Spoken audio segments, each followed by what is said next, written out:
कि भोजन का पाचन जो शुरू होता है वो प्रारंभ होता है कहाँ से होता है? यकृत से, आमाशय से, अग्न्याशय से, मुख से, मैं कहूंगा मुख से ही सातु प्रारंभ हो जाता है। आंसर जिनका डी है बिल्कुल करेक्ट है। उसके बाद देखिए अगले नंबर का सवाल आपकी स्क्रीन पर है कि मानव शरीर की सबसे छोटी हड्डी जो होती है उसको क्या कहते हैं सातु? देखिए सबसे छोटी हड्डी जो होती है वो कान की हड्डी होती है और उस हड्डी का नाम क्या है सातु? स्टेप्स उसको हम लोग कह सकते हैं। तो जो लोग भी यहाँ पर ऑप्शन नंबर बी के साथ है मैं कहूंगा आंसर आपका बिल्कुल सही हो जाएगा। अगले नंबर का सवाल सातु आपकी स्क्रीन पर है, आंसर आप लोग कमेंट में बताते जाइए। जैसे कि ये तीसरे नंबर का सवाल है, शरीर की सबसे बड़ी ग्रंथि कौन सी है? तो शरीर की सबसे बड़ी ग्रंथि यकृत कहलाई जाती है। आमाशय, लार ग्रंथि या थायराइड, मैं कहूंगा यकृत जो है ना इसी को ही सातों शरीर की सबसे बड़ी ग्रंथि के रूप में जाना जाता है। आंसर आपका ऑप्शन नंबर ए हो जाता है। शरीर का तापक्रम कहां नियंत्रित होता है? तो शरीर का तापक्रम पता कहां नियंत्रित होता है? स्पाइनल कार्ड में नहीं सातों, हाइपोथैलेमस में। क्या? हाइपोथैलेमस में ही सातों शरीर का तापक्रम नियंत्रित होता है। सही जवाब आपका अगर ऑप्शन नंबर सातों बी के साथ है तो मैं कहूंगा आपका जवाब यहाँ पर बिल्कुल सही हो जाएगा। चलिए अगले नंबर का सवाल सातों आपकी स्क्रीन पर है, आपसे कहने की एक स्वस्थ मनुष्य का रक्तचाप, रक्तचाप की अगर हम बात करते हैं साथों यहाँ पर ब्लड प्रेशर की बात चल रही है। ब्लड प्रेशर की बात चल रही है साथों 110 120 नहीं 120 80 होता है। 120 और 80 ये जो होता है ये मनुष्य के, स्वस्थ मनुष्य का ब्लड प्रेशर होता है, रक्तचाप होता है, नॉर्मल ब्लड प्रेशर साथों इसको कहा जाता है। चलिए उसके बाद देखिए अगले नंबर का सवाल साथों आपकी स्क्रीन पर है, देखिए और बताइए आपके सवाल का जवाब क्या होगा। कह रहे कि मनुष्य के मस्तिष्क की सबसे बाहरी झिल्ली कौन सी है? तो सबसे बाहरी झिल्ली की अगर हम बात करते हैं तो ड्यूरामीटर है। क्या है साथों? ड्यूरामीटर। आप लोग याद रखेंगे कि यही मनुष्य के मस्तिष्क की सबसे बाहरी झिल्ली होती है, ड्यूरामीटर। आंसर आपका सी हो जाता है। चलिए अगले नंबर का सातों सवाल आपकी स्क्रीन पर है, देखिए सवाल को और बताइए आपके सवाल का जवाब क्या हो सकता है। चलिए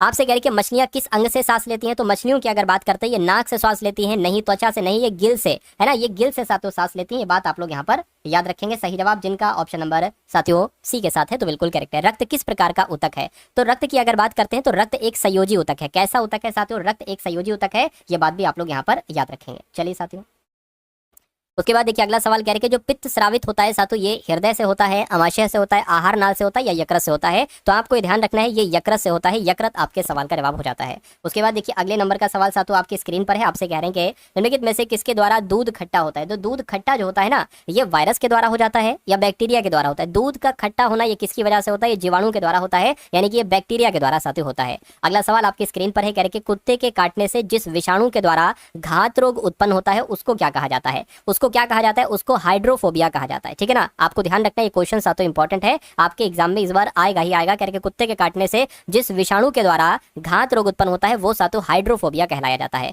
मनुष्य के रक्त का पीएच मान कितना होता है साथियों बता दीजिए? 7.9 होता है, 7.7 होता है, 7.4 होता है या 8.4 होता है? तो आपका जवाब अगर ऑप्शन नंबर सी के साथ है तो आपका जवाब बिल्कुल करेक्ट है। मनुष्य के रक्त का पीएच मान जो होता है वो 7.4 ही होता है। मनुष्य शरीर में पसलियों की संख्या कितनी होती है? 10 जोड़ी होती है, 12 जोड़ी होती है, 14 जोड़ी या 11 जोड़ी? तो आपको यहाँ पर यह ध्यान रखना है 12 जोड़ी होती है ना। मनुष्य के शरीर में पसलियों की संख्या जो होती है साथियों वो 12 जोड़ी होती है। सही जवाब आपका अगर ऑप्शन नंबर बी तो बिल्कुल करेक्ट है। अगला सवाल आपकी स्क्रीन पर है, कह रहे कि वृक्क यानी कि किडनी इसका वजन कितना होता है? बताइए साथियों वृक्क यानी कि किडनी इसका वजन कितना होता है? क्या 135 ग्राम होता है, 160 ग्राम का होता है या 185 ग्राम का, 150 ग्राम का? तो आपको ध्यान रखना है कि 150 ग्राम का साथियों हमारी किडनी का वजन होता है, वृक्क का वजन होता है। तो आंसर आप लोग साथियों कमेंट में बताते रहिए भाई, आंसर आप लोग के आना चाहिए साथियों, इसलिए आंसर आप लोग कमेंट में बताते जाइए। मेरी नजर साथियों आपके कमेंट की तरफ ही है। उसके बाद देखिए कहने कि इंसुलिन की कमी से उत्पन्न होने वाला रोग कौन सा होता है? फटाफट आपके कमेंट का इंतजार है। दमा होता है, टीबी हो जाता है रोग, डायबिटीज होता है या ये तीनों हो जाते हैं? तो आपको यहाँ पर ध्यान रखना है डायबिटीज हो जाती है। तो इंसुलिन की कमी से कौन सा रोग होता है? मैं कहूंगा डायबिटीज हो जाती है। तो डायबिटीज आपके सवाल का बिल्कुल सही जवाब हो जाएगा। चलिए अगले नंबर का सातों सवाल आपकी स्क्रीन पर है, देखिए सवाल को और बताइए आपके सवाल का जवाब सातों क्या हो सकता है। आपसे यहाँ पर सातों पूछा जा रहा है कि आंख में किस भाग के नष्ट होने पर आंखों की रोशनी समाप्त हो जाती है? तो क्या आपके सवाल का जवाब हो सकता है साथियों? अगर आपका जवाब रेटिना, आइरिस, कॉर्निया है या पुपिल है, क्या आपका जवाब है मुझे बता दीजिए। चलिए तो कॉर्निया अगर आपका जवाब है तो मैं कहूंगा आपका जवाब साथियों यहाँ पर बिल्कुल करेक्ट हो जाता है। ठीक है ना। उसके बाद देखिए साथियों अगले नंबर का सवाल है, आपसे कहा यहाँ पर जा रहा है कि लाल रक्त कण का निर्माण कहाँ पर होता है? तो लाल रक्त कण का निर्माण कहाँ पर होता है ये बात आपको यहाँ पर साथियों बताना है। तो ऑप्शन नंबर बी अगर बात करते हैं लाल अस्थि मज्जा में होता है, लाल रक्त कण का निर्माण यानी कि आरबीसी का निर्माण लाल अस्थि मज्जा में होता है। ये बात आपकी बिल्कुल सही हो जाएगी। उसके बाद देखिए अगला सवाल है, कह रहे कि कशेरुक दंड में हड्डियों की कुल संख्या पाई जाती है। तो कितनी पाई जाती है साथियों? फटाफट आप लोग मुझे बता दीजिए कितनी पाई जाती है। तो अगर आपका जवाब साथियों यहाँ पर 33 है तो मैं कहूंगा आपका जवाब बिल्कुल सही हो जाएगा। क्यों? क्योंकि कशेरुक दंड में हड्डियों की कुल संख्या जो पाई जाती है वो 33 पाई जाती है और ये आपका इंपॉर्टेंट क्वेश्चन है, आपके एग्जाम में आएगा। उसके बाद देखिए अगला सवाल, मानव शरीर में रक्त कहाँ शुद्ध होता है? बताइए रक्त क्या हृदय में शुद्ध होता है? नहीं। रक्त क्या फेफड़ों में शुद्ध होता है? नहीं, वृक्क का काम होता है साथियों रक्त को शुद्ध करना, यानी कि किडनी का काम होता है। किसका काम होता है साथियों? किडनी का काम होता है। आंसर आपका ऑप्शन नंबर सी होगा। साथियों अगर आपने अभी तक इस वीडियो को लाइक नहीं किया है तो वीडियो को लाइक कर दीजिए। चैनल पर अगर आप लोग नए हैं तो चैनल को तुरंत आप लोग सब्सक्राइब कर लीजिए। ये समझ लीजिए साथियों कुछ क्वेश्चन पेपर मैंने तैयार किए हैं, वो क्वेश्चन पेपर मैं आपको करवाऊंगा, जिसमें से एक क्वेश्चन पेपर ये है। तो अगर आपने इस वीडियो में एंट्री कर दी है तो इस वीडियो के शुरू से लेकर अंत तक सवालों को देखिएगा, ये आपके एग्जाम के लिए बहुत हेल्पफुल साथियों साबित रहेंगे। ठीक है, और जितने भी क्वेश्चन मैं आपको करवाऊंगा, आपकी परीक्षा जब भी है, जिस किसी भी डेट में है साथियों, 3 अगस्त से परीक्षाएं आरंभ हो रही हैं, तो उसके लिए साथियों एग्जाम्स को क्रैक करने के लिए ये वीडियोस, ये क्वेश्चन बहुत इंपॉर्टेंट है। तो विटामिन डी का रासायनिक नाम आपसे पूछा जा रहा है साथियों, मैं कहूंगा कैल्सीफेरोल की अगर बात करें तो कैल्सीफेरोल ही विटामिन डी का एक रासायनिक नाम है। आंसर आपका डी हो जाता है। उसके बाद देखिए साथियों अगले नंबर का सवाल है, मानव शरीर में आयोडीन की कमी से उत्पन्न रोग कौन सा होता है? बताइए, आयोडीन की कमी से क्या ग्वाइटर रोग हो जाता है ना? बताइए फटाफट साथियों कमेंट में आप लोग मुझे बताइए। या स्कर्वी रोग हो जाता है साथियों, पोलियो हो जाता है, या रिकेट्स नाम का रोग हो जाता है? आप लोग का आंसर साथियों यहाँ पर आना चाहिए। तो मैं कहूंगा ग्वाइटर रोग नामक हो जाता है साथियों, घेंगा रोग हो जाता है। इसलिए सही जवाब अगर आपका ऑप्शन नंबर ए के साथ है तो बिल्कुल सही है। चलिए साथियों अगले नंबर का सवाल देखिए, किडनी का मुख्य कार्य क्या है? तो किडनी का मुख्य कार्य क्या है आप लोग मुझे बता दीजिए। क्या किडनी का मुख्य कार्य शरीर से अपशिष्ट पदार्थों का उत्सर्जन करना है, या शरीर के तापमान को नियंत्रित करना है, या अगर बात करते हैं साथियों यहाँ पर रक्त दाब का नियंत्रण करना है, या पाचन क्रिया में सहयोग करना है? मैं कहूंगा शरीर के अपशिष्ट पदार्थों का उत्सर्जन करना ही, यही साथियों किडनी का मुख्य कार्य होता है। आंसर आपका ऑप्शन नंबर ए हो जाएगा। उसके बाद देखिए अगला सवाल है, कहने के कौन सा विटामिन सूर्य की रोशनी में बनता है? यानी कि सूर्य की रोशनी में तो विटामिन डी बनता है, तो विटामिन डी आपके सवाल का बिल्कुल सही जवाब हो जाता है। उसके बाद देखिए वयस्क मानव में दांतों की कुल संख्या कितनी होती है? तो जो वयस्क मानव होता है ना साथियों, इसमें दांतों की कुल संख्या कितनी मानी गई है? 32 मानी गई है। तो 32 आपके सवाल का सही जवाब हो जाता है। चलिए भाई, उसके बाद देखिए कहा जा रहा है कि वायरस से फैलने वाला, इसमें से कौन सा रोग वायरस से फैलता है? देखिए एड्स भी वायरस से फैलता है, चेचक रोग भी वायरस से फैलता है, खसरा रोग भी वायरस से फैलता है। यानी कि ये सारे के सारे रोग जो है ना, ये सारे के सारे रोग वायरस से ही फैलते हैं। अगला देखिए, मनुष्य के शरीर का सबसे बड़ा अंग इसमें से कौन सा है? तो फेफड़े हैं, वृक्क है, धमनी है, त्वचा है। यानी कि स्किन की अगर हम बात करें तो त्वचा जो है यही मानव के शरीर का सबसे बड़ा अंग कहलाई जाती है। इसलिए राइट आंसर आपका डी हो जाता है, यानी कि 4 हो जाता है। मच्छर द्वारा फैलने वाला रोग कौन सा है? मच्छर के काटने से देखिए मलेरिया फैलता है, मैं कहूँ बिल्कुल। डेंगू ज्वर भी होता है, पीत ज्वर भी होता है। यानी कि ये सारे के सारे रोग जो है ना, ये मच्छर के द्वारा ही फैलते हैं। सही जवाब आपका ऑप्शन नंबर डी हो जाता है। कह रहे कि मूत्र की मात्रा का नियंत्रक है, मूत्र की मात्रा का नियंत्रक जो है वो एंटी डाययूरेटिक हार्मोन है। आपसे पूछा जाएगा कि कौन सा हार्मोन मूत्र की मात्रा का नियंत्रक है? एंटी डाययूरेटिक हार्मोन है। आंसर आपका ऑप्शन नंबर ए हो जाएगा, और ये वाकई में साथ ही इंपॉर्टेंट क्वेश्चन है। कह रहे कि पसीना शरीर को ठंडा करता है, क्यों? क्योंकि पानी ऊष्मा का हीन चालक है, पानी की विशेष ऊष्मा उच्च होती है, पानी ऊष्मा का हीन चालक है, वाष्पीकरण के लिए गुप्त ऊष्मा की आवश्यकता होती है। क्या आपका जवाब होगा बताइए?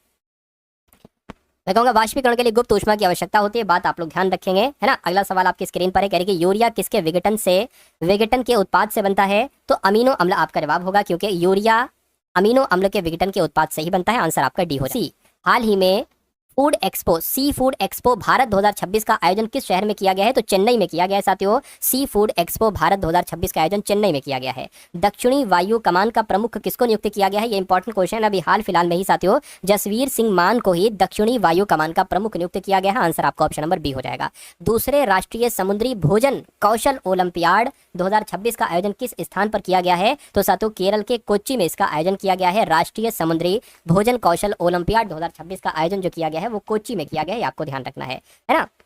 अभी साथियों रीजनिंग के सवाल भी हम लोग देखेंगे, रीजनिंग भी देखेंगे, मैथ्स भी देखेंगे, इसलिए बने रहिएगा साथियों इस वीडियो में। ये ग्रुप डी के लिए बहुत शानदार वीडियो है साथियों। चलिए, फीफा वर्ल्ड कप का नॉकआउट में गोल करने वाले सबसे उम्र दराज खिलाड़ी साथियों कौन बने हैं? तो इनका नाम क्रिस्टियानो रोनाल्डो है, और ये फीफा वर्ल्ड कप नॉकआउट में गोल करने वाले सबसे उम्र दराज खिलाड़ी बन चुके हैं। आंसर आपका ऑप्शन नंबर बी हो जाता है। उसके बाद देखिए, भारतीय सेना की दक्षिणी कमान का प्रमुख किसको नियुक्त किया गया है? अगर हम बात करते हैं साथियों यहाँ पर राजेश पुष्कर की, तो ये भारतीय सेना की दक्षिण कमान के प्रमुख बन चुके हैं। कौन बन चुके हैं साथियों? राजेश पुष्कर बन चुके हैं। सही जवाब आपका ऑप्शन नंबर सी हो जाता है। किस देश के प्रधानमंत्री अलेक्जेंडर मुंटेनू ने अपने पद से इस्तीफा दे दिया है? तो मैं कहूंगा साथियों मोल्दोवा देश के, क्या मोल्दोवा देश के प्रधानमंत्री अलेक्जेंडर मुंटेनू ने अपने पद से इस्तीफा दे दिया है। सही जवाब आपका बी हो जाता है।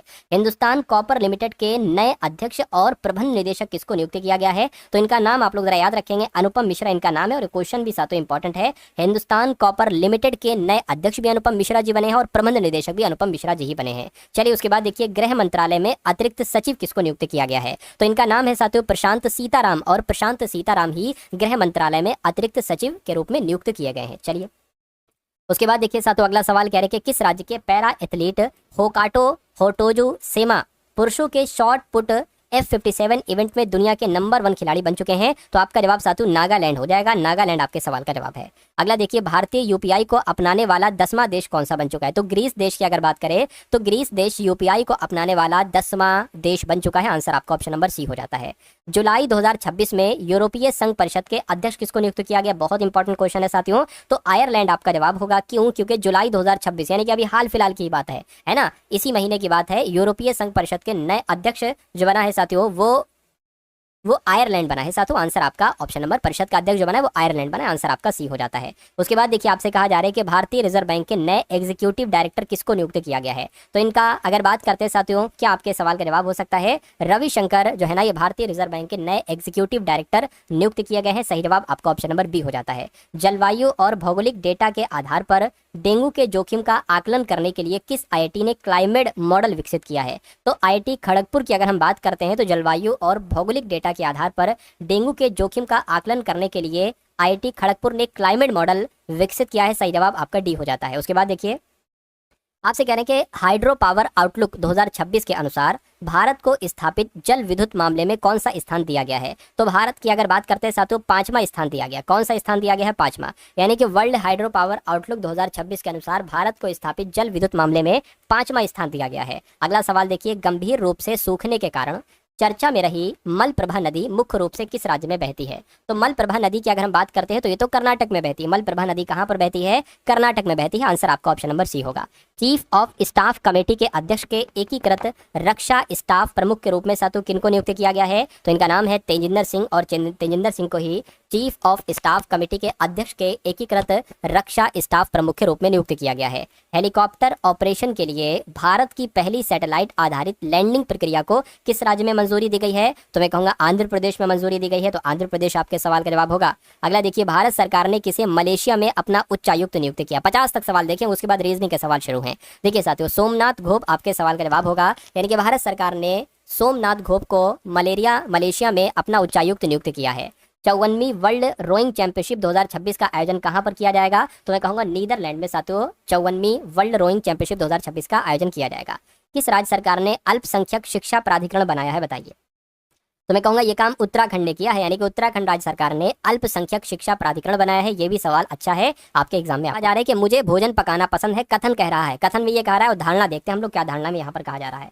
आपसे कहा जा रहा है कि मुझे भोजन पकाना पसंद है, ठीक है, मैं एक शेफ बनना चाहता हूँ, ठीक है। आप धारणा देखिए, मैं एक शेफ हूँ। भाई साहब वो कह रहा है मैं एक शेफ बनना चाहता हूँ, ये कह रहे हैं मैं एक शेफ हूँ। आप शेफ नहीं, आप शेफ बनना चाहते हैं, तो ये गलत हो जाएगा। पहली वाली धारणा, मैं एक शेफ नहीं हूँ, ये बिल्कुल सही है। मैं एक शेफ नहीं हूँ, वो कह रहा है मैं बनना चाहता हूँ, तो जाहिर सी बात है मैं एक शेफ नहीं हूँ, है ना। तो कुल मिला के दूसरा वाला सही है, पहला वाला आपका जो होगा वो गलत हो जाएगा। चलिए साथों, अच्छा अब यहाँ से अगर बात करें ना, तो ये दूसरा सवाल आपका स्टार्ट हो चुका है।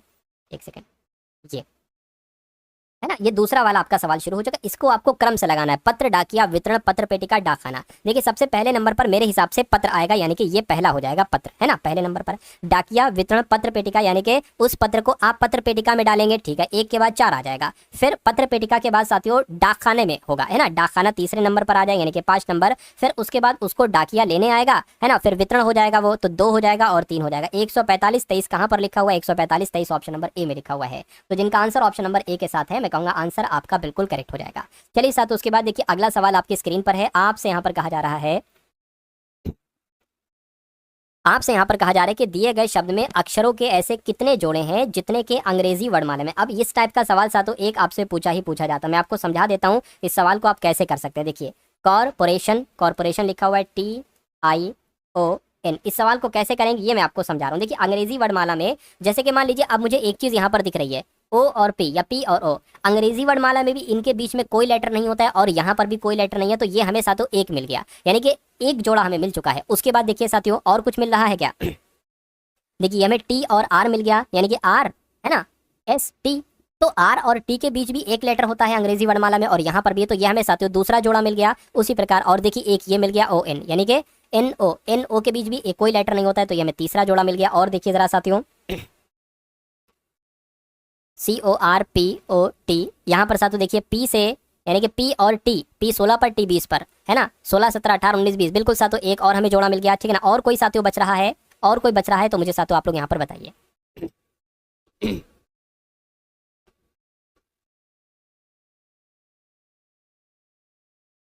हाँ, एक ये देख लीजिए साथियों, पी से आर हुआ एक ही, यानी कि एक ही जोड़ा, कुल मिला के 5 जोड़े हमें मिल चुके हैं, तो 5 आपके सवाल का बिल्कुल सही जवाब हो जाएगा। उसके बाद देखिए अगले नंबर का साथियों सवाल आपकी स्क्रीन पर है, देखिए सवाल को और बताइए आपके सवाल का जवाब क्या हो सकता है।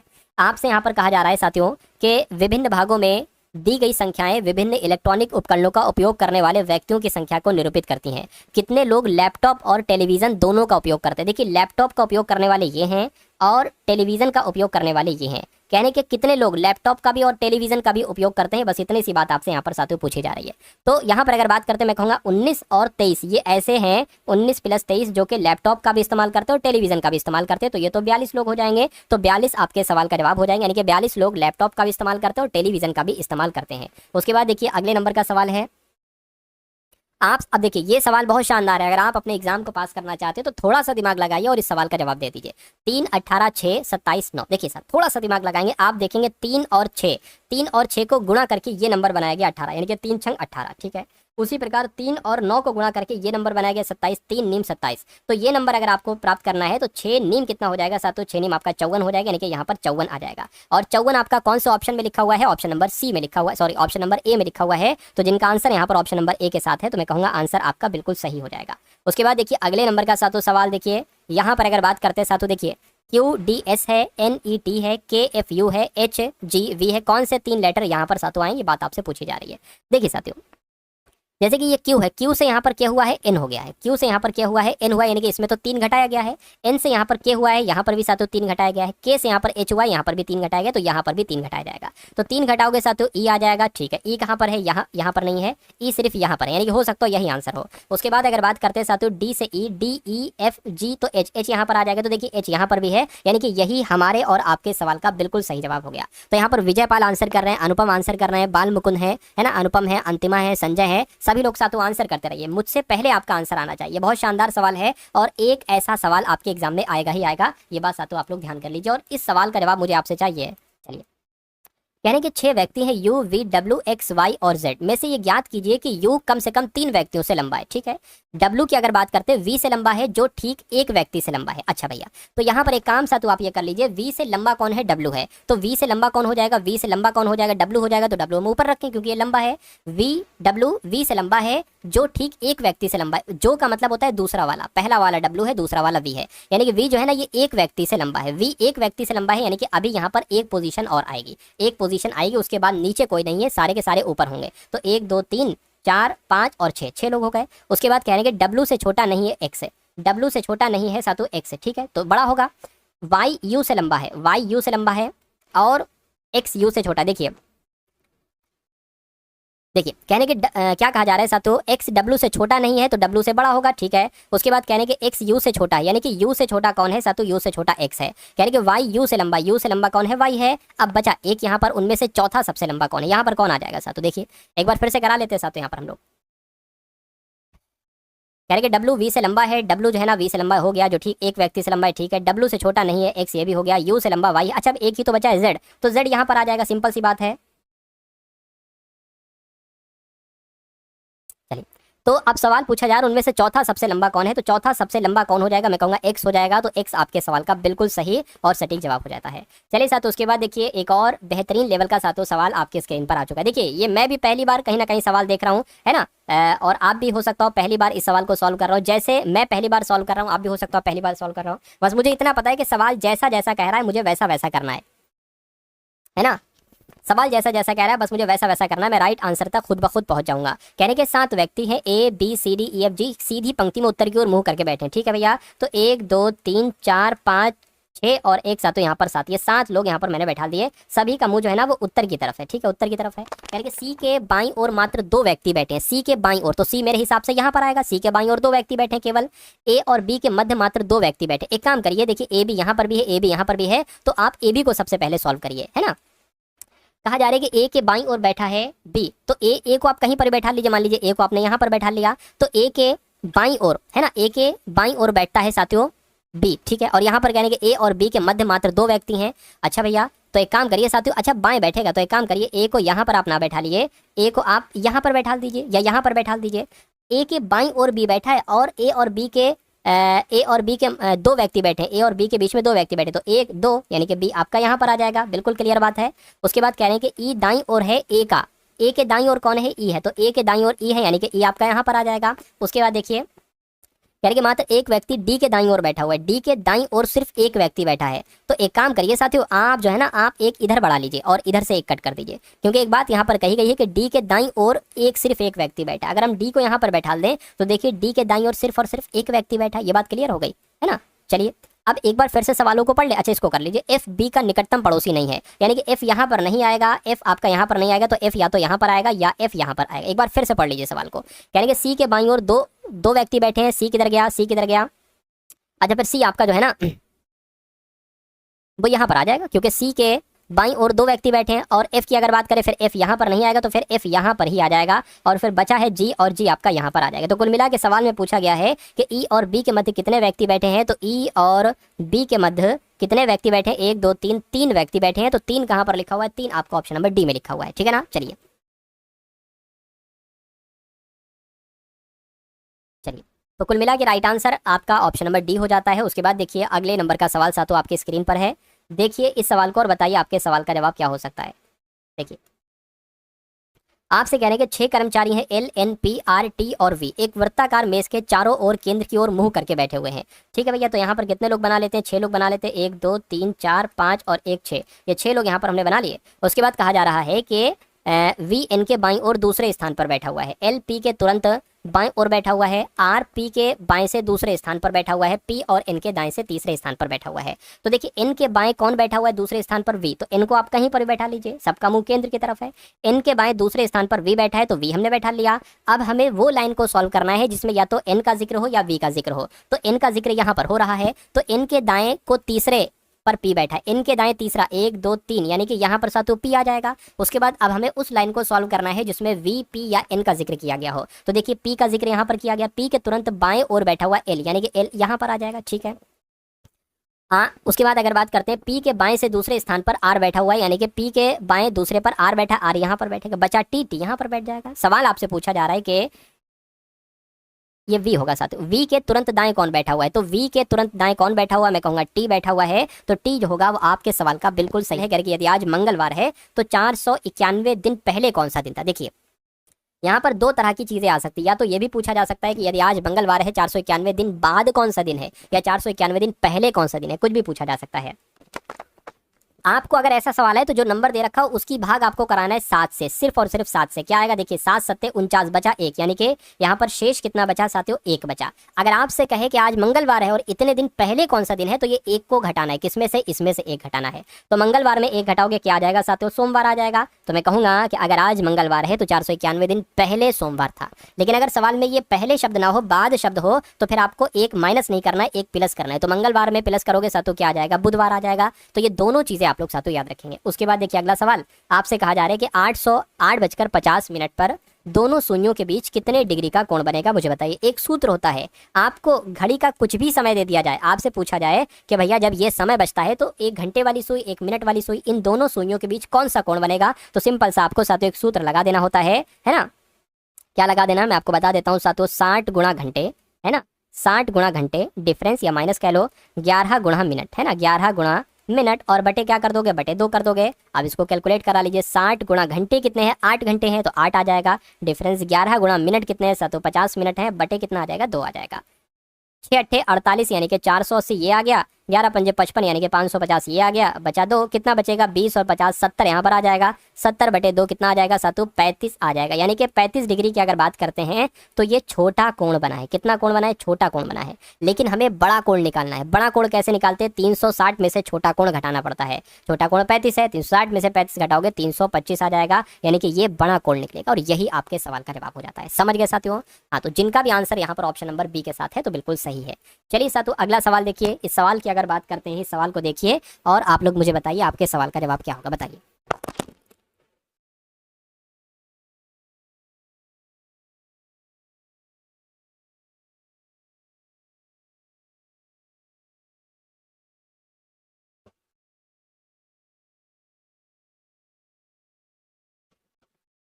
देखिए यहाँ पर अगर बात करें तो आपसे कहा जा रहा है कि एक लड़की है पूर्व दिशा में देख रही है, ठीक है, एक लड़की है पूर्व दिशा में देख रही है।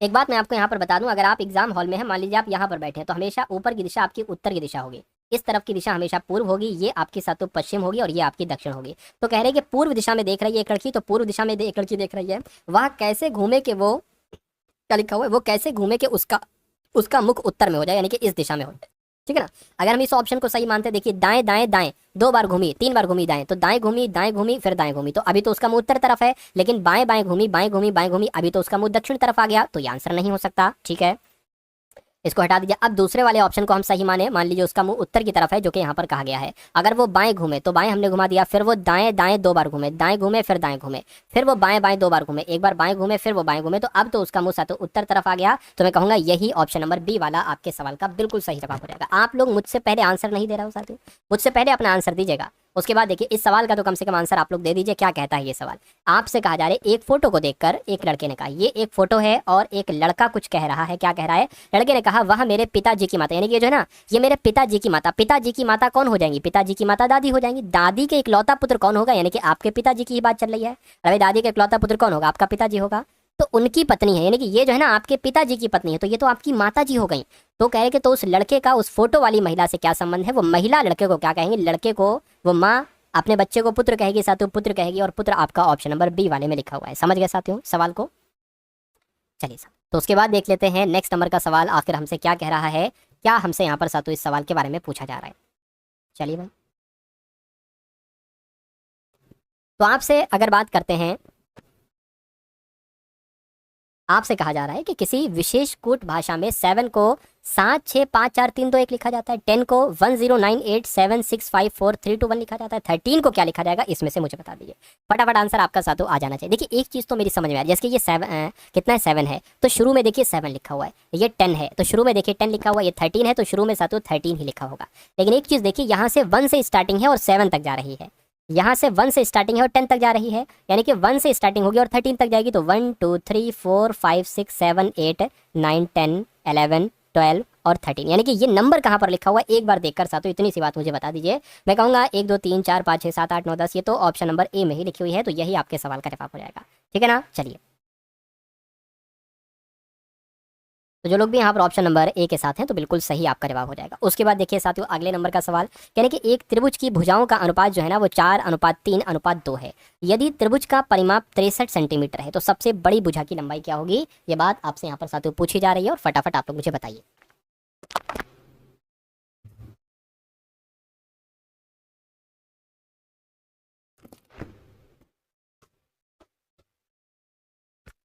देखिए अगर यहाँ पर त्रिभुज का क्या दे रखा है साथियों, परिमाप दे रखा है, त्रिभुज का क्या दे रखा है, परिमाप दे रखा है, यानी कि इन अनुपातों को हम इस तरह से लिख लेंगे, 4:x 3x और 2x लिख लेंगे, इनका योगफल ही साथियों ये परिमाप कहलाया जाता है, यानी कि इनका योगफल 63 होगा, तो 4 3 7 7 8 9, तो 9x बराबर कितना आ जाएगा साथियों, 63 आ जाएगा, x बराबर कितना आ जाएगा, 63/9 आ जाएगा, 9 सत्ते सातों 63 हो जाएगा, यानी कि x का मान तो निकल कर आ गया कितना है सातों 7 है, ठीक है कोई दिक्कत नहीं, लेकिन आपसे कह रहे सबसे बड़ी भुजा कौन सी है, तो सबसे बड़ी भुजा तो ये पहली वाली है 4x, यानी कि आपको सिर्फ और सिर्फ 4x का मान निकालना है, x बराबर 7 है तो 4x यानी कि 4 × 7 कितना हो जाएगा, 28 हो जाएगा, यानी कि सबसे बड़ी भुजा जो होगी वो साथियों 28 सेंटीमीटर होगी। अगर आपसे सबसे छोटी भुजा पूछते तो 7 की गुणा आप किससे कर देते, 2 से 14 हो जाती, बीच की पूछते 7 या 21 हो जाती है, तो कुल मिला के आंसर आपका ऑप्शन नंबर डी हो जाता है। अगला सवाल आपकी स्क्रीन पर है, देखिए सवाल को और बताइए आपका जवाब साथियों क्या होगा। आपसे कहा जा रहा है कि दो संख्याएं हैं, 16 है और सातों यहाँ पर 20 है, क्या है, 16 है और सातों यहाँ पर क्या है, 20 है, इनका आपको दो चीजें निकालना है, एक तो साथियों यहाँ पर आपको निकालना है कि इनका महत्तम समावर्तक निकालना है, और दूसरी चीज आपको निकालना है लघुत्तम समावर्तक, यानी कि आपको इनका HCF निकालना है और इनका साथियों LCM निकालना है और फिर उसका अनुपात निकालना है। तो अगर हम साथियों 16 और 20 का HCF निकालें, है ना, तो क्या देखिए HCF निकालने 2 से करेंगे, 2 अट्ठे 16 हो जाएगा, 2 पंजे 10 हो जाएगा, फिर से 2 से कटेगा, 2 चौक 8, 2 पंजे 10। अब अगर ये एक मतलब सेम नंबर से अगर ये नंबर कट रहे होंगे तो हम कट करेंगे, लेकिन अब इनको कट करने के लिए अलग अलग नंबर चाहिए होंगे, जैसे कि 4 को कट करने के लिए 2 या 4, 5 को कट करने के लिए 5, तो बस हम यहीं पर ही रुक जाएंगे। तो 2 दूना 4, यानी कि जो HCF निकल कर आया है वो साथियों 4 निकल कर आया है। अब LCM की बात कर लेते हैं, 16 और 20 के LCM की अगर बात करें तो 2 अट्ठे 16, 2 धाम 10 20 हो जाएगा, 2 चौक और 2 पंजे हो जाएगा, फिर ये साथियों 4 से कटेगा, फिर ये आपका 5 से कटेगा। चलिए तो इनको आप क्या करा लीजिए साथियों, कैलकुलेट यहाँ पर करा लीजिएगा। चलिए भैया 2 दूना 4 और 5 आपका आ जाएगा, फिर एक बार 2 होगा और फिर एक बार 5 होगा। 2 दूना 4, 4 दूना 8, 8 दूना 16, 16 पंजे 80 हो जाएगा। कितना हो जाएगा 80, यानी कि सातों एलसीएम कितना निकलेगा यहाँ पर 80 निकलेगा। तो एचसीएफ तो 4 निकला है, एलसीएम कितना निकला है 80 निकला है, तो 4 एकम 4 हो जाएगा, 4 दूना 8 यानी कि 1:20 आ जाएगा। और 1:20 कहाँ पर लिखा हुआ है, ये आपका ऑप्शन नंबर ए वाले में लिखा हुआ है। तो जो लोग भी यहाँ पर ऑप्शन नंबर ए के साथ हैं तो मैं कह सकता हूँ कि आपका जवाब बिल्कुल सही है। चलिए ठीक है ना। चलिए उसके बाद देख लीजिए साथियों, अगले नंबर का सवाल आपसे यहाँ पर क्या कह रहा है, देखिए और फटाफट आंसर मुझे आप लोग यहाँ पर बताइए। चलिए भाई, आपसे कह रहे हैं साथियों यहाँ पर एक वस्तु का अंकित मूल्य, एक वस्तु का अंकित मूल्य जो है वो उसके क्रय मूल्य से 60% अधिक है। एक बात यहाँ पर साथियों क्लियर ये हो जाती है कि अगर अंकित मूल्य है ना, अगर अंकित मूल्य कितना है, अगर अंकित मूल्य कितना है और क्रय मूल्य साथियों यहाँ पर कितना होगा, दो चीजें यहाँ पर साथियों क्लियर है। देखिए वस्तु का अंकित मूल्य उसके क्रय मूल्य से 60% अधिक है। अगर क्रय मूल्य सातों 100 है तो अंकित मूल्य कितना होगा सातों 160 होगा। समझ गए बात को, ठीक है कोई दिक्कत नहीं है। अब अगर यहाँ पर हम लोग बात करते हैं, देखिए इसको आप कट कर लीजिए, यानी कि अगर 0 0 कैंसिल, 2 अट्ठे और 2 पंजे यहाँ पर, यानी कि अगर अंकित मूल्य 8 है तो क्रय मूल्य 5 हो जाएगा। समझ गए। यदि वस्तु को 20% के लाभ पर बेचा जाता है, क्रय मूल्य से 20% लाभ, क्रय मूल्य कितना है 5, यानी कि अगर इसको 20% के लाभ पर बेचोगे तो 120% में बेचोगे। देखिए जरा कितना हो जाएगा, 20 छंग और 20 पंजे, 5 से 5 कैंसिल 6 आ जाएगा। कहा जा रहा है कि यदि वस्तु को 20% के लाभ पर बेचा गया, यानी कि 5 के जगह 6 पर, तो छूट आपसे यहाँ पर पूछी जा रही है सातों, छूट आपकी यहाँ पर कितनी हो जाएगी, ये बात आपसे पूछी जा रही है। 8 की थी 6 की हो गई, यानी कि 2 की छूट दी गई, 100 यहाँ पर गुणा में आ जाएगा, नीचे आपका 8 आ जाएगा। 2 से यहाँ पर 4 आ जाएगा, 4 से 100 कट होगा, 25 हो जाएगा, यानी कि छूट प्रतिशत 25% की होगी और 25% आपका जो आएगा वो ऑप्शन नंबर बी के साथ जाएगा। ठीक है ना। अगला सवाल आपकी स्क्रीन पर है, देखिए और बताइए। एक आध सवाल सातों और बाकी है, उनको भी आप लोग देख लीजिए अच्छे तरीके से, और उसके बाद सातों क्लास आपकी एंड हो जाएगी। देखिए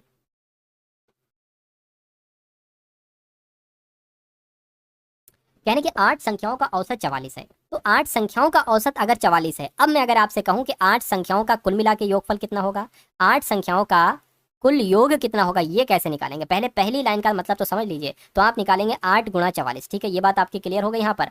तो 8 संख्याओं का औसत अगर 44 है तो 8 संख्याओं का कुल मिला के योगफल 8 गुणा 44 होगा। यदि प्रत्येक संख्या में y जोड़ा जाता है तो औसत 47 बन जाता है। तो y का मान क्या होगा, देखिए अगर हम y जोड़ते हैं 8 संख्याओं में, तो अगर यहाँ पर एक चीज साथियों बात करें, पहले इसको मैं कैलकुलेट करा लूँ, है ना। 44 की गुणा 8 से कराऊं, 4 अट्ठे आपका 32 हो जाएगा, 4 अट्ठे 32 और 35 हो जाएगा, यानी कि 352 हो जाएगा। 352 ये आपका कुल मिला के 8 संख्याओं का योगफल निकल कर आ गया है। औसत 47 हो जाता है 8 संख्याओं का, तो 8 संख्याओं का औसत 47 हो जाता है जब y उसमें जोड़ी जाती है। तो अगर अब इनका साथियों देखिए, यानी कि 47 की गुणा 8 से करिए, 7 अट्ठे आपका 56, 4 अट्ठे 32, 32 और 5 37 हो जाएगा। तो ये कितना हो जाता है, तो ये 376 हो जाता है ना।